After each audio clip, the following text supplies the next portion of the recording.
There is a particular kind of weariness that settles into the shoulders of a parent after hours on a plane with a sleeping child.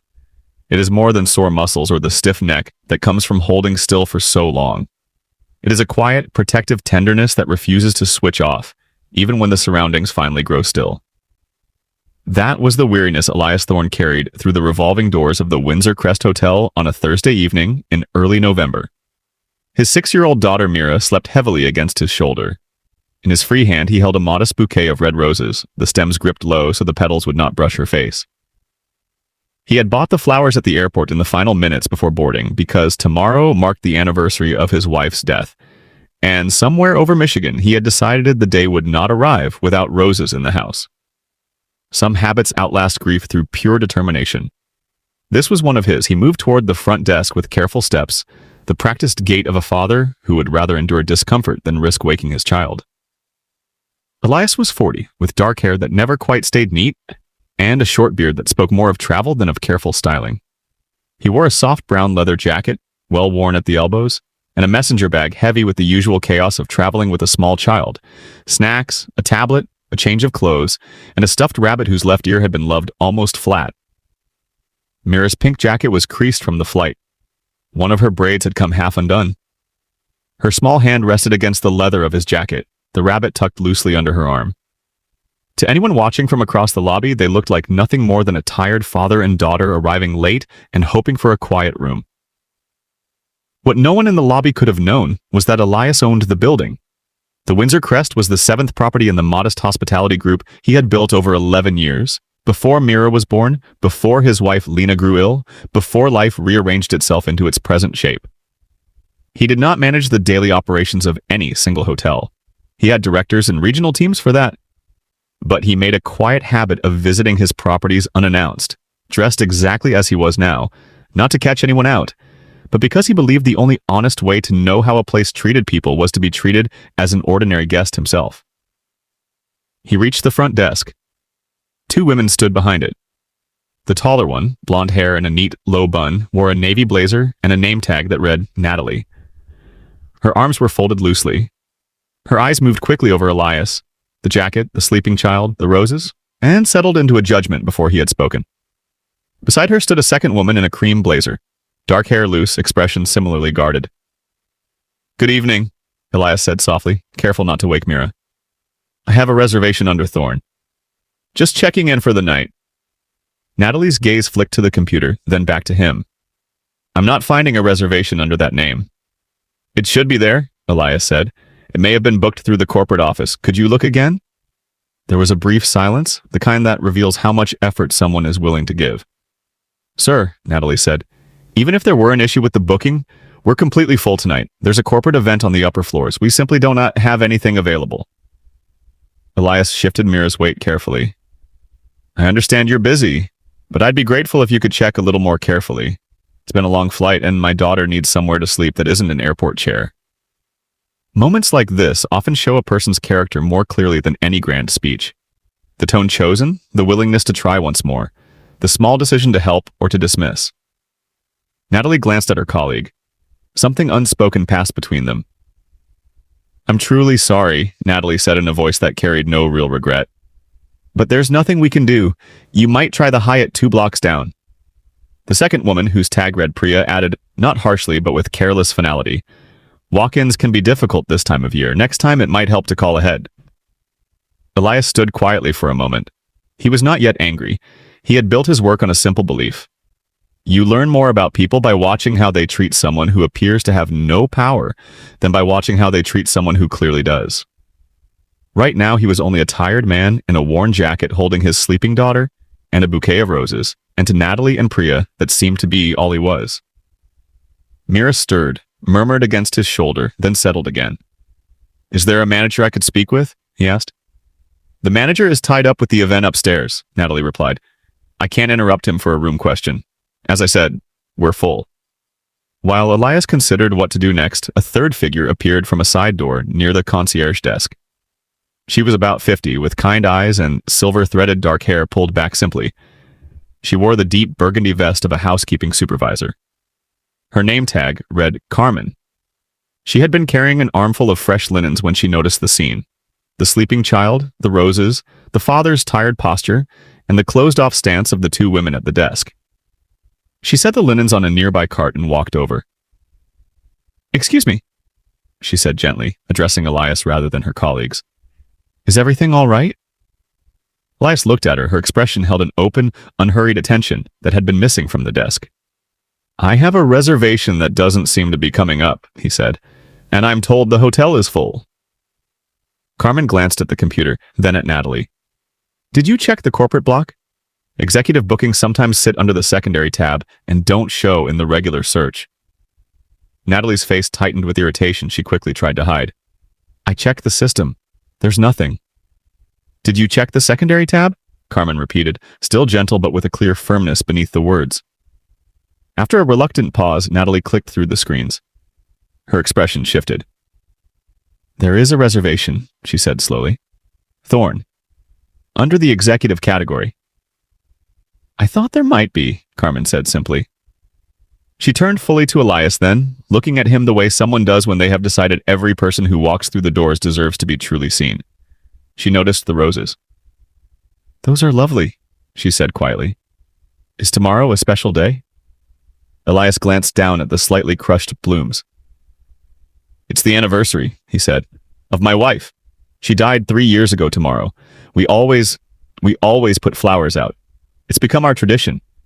Mira chooses the vase." Carmen's face softened with genuine feeling. "I'm so sorry." She looked at Mira's sleeping face, the small hand curled around the worn rabbit. "She's beautiful. And she looks worn out, poor thing." "It's been a long day for both of us," Elias admitted.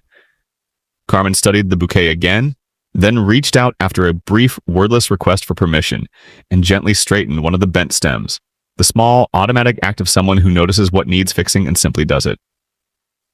"Let me get you a vase before you go upstairs," she said. "You shouldn't have to carry them like that all the way to the room." It was a small thing. In almost any other setting, it would have gone unnoticed. But Elias Thorne, who had spent 11 years building a company on the belief that hospitality is not a department, but a character trait, and that it cannot be trained into someone who does not already possess the instinct, felt something ease in his chest for the first time since walking through the doors. Someone had finally seen him. Not the booking, not the inconvenience. Him. Tired, sorry, grieving, traveling alone with his daughter, holding flowers for a wife who could no longer receive them. "Thank you," he said. "That's very kind." "It's nothing," Carmen replied, already moving to fetch a vase from behind the concierge desk. "It's the least this place can do after leaving you standing here so long." She said the last part clearly enough for Natalie and Priya to hear. What followed unfolded without raised voices, only with quiet clarity. Elias checked in. Once located, the reservation proved to be a suite on the 9th floor, booked weeks earlier through his own corporate office, the kind of ordinary booking that should never have been so difficult to find. Before going upstairs, he asked calmly to speak with the general manager.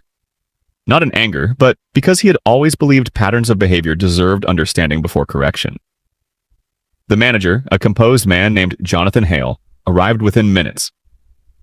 The moment he saw the name on the registration screen, his face changed. He had worked for Elias's company for 6 years and had met him only twice at regional gatherings. He had clearly not expected to find his employer standing travel-worn in the lobby with a sleeping child and a bouquet of roses.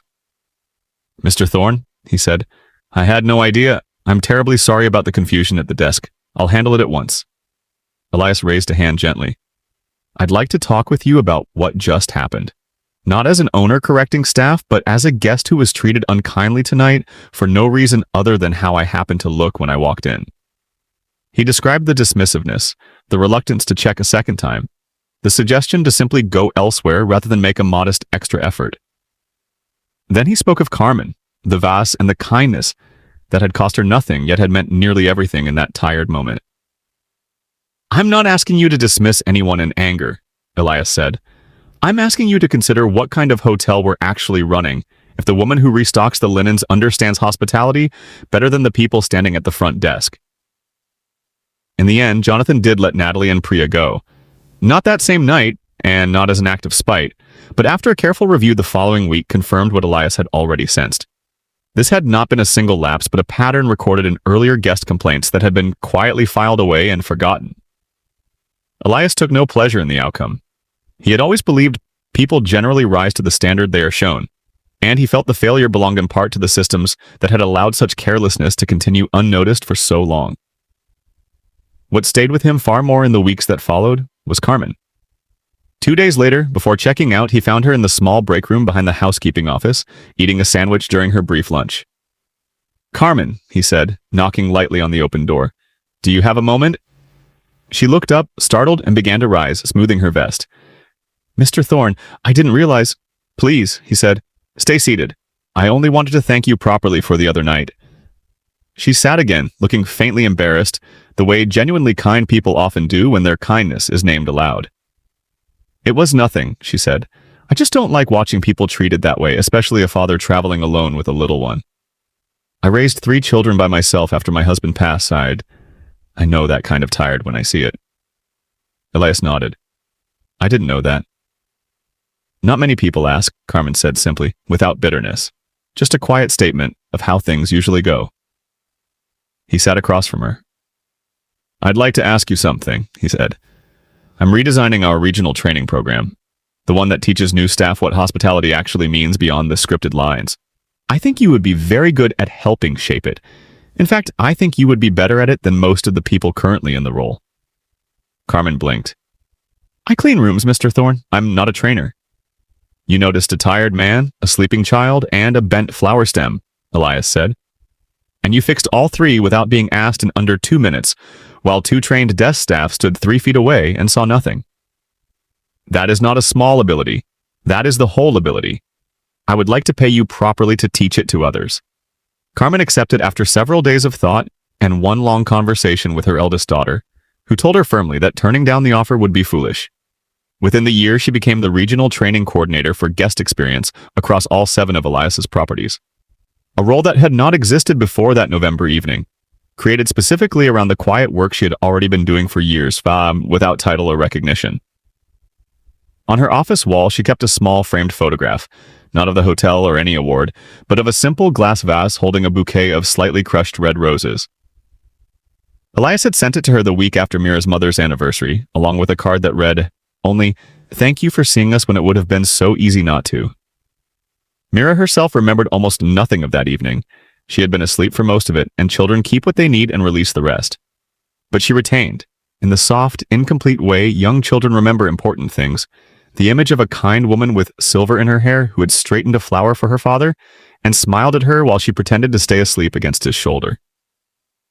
Years later, when Mira was older and beginning to understand more clearly the kind of man her father was, the quiet way he moved through the world, checking on what mattered rather than trusting only the reports that reached his desk, she asked him once why that particular night had stayed with him so vividly among so many nights of travel.